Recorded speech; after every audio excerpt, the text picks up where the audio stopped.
We're on SAT Practice Test 8, Math Section 1, Question 19. What's the level of difficulty here? It's hard. How hard? Pretty hard. Keep that in mind. Line L is defined by 3y plus 12x equals 5. Line N is perpendicular to line L in the xy plane, because where else would it be? What's the slope of line N? So write down what you want and circle it. Let's talk about how to get this question wrong. Most people know how to find perpendicular slope. They know that you find the slope, which is attached to x, you flip the fraction, and you change the sign.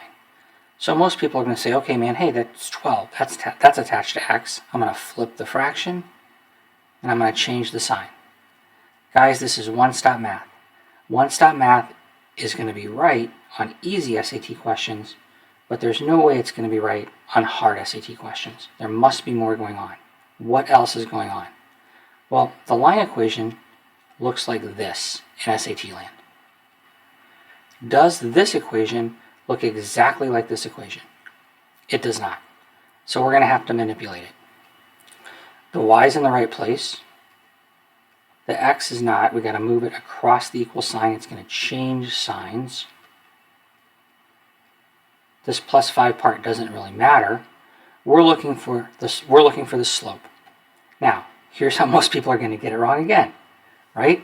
They're going to say, oh, I see, so it's negative 12. So I'm going to flip it, and it's going to be positive, and they're going to stop right here. No, y has to be naked and alone. Is y naked and alone?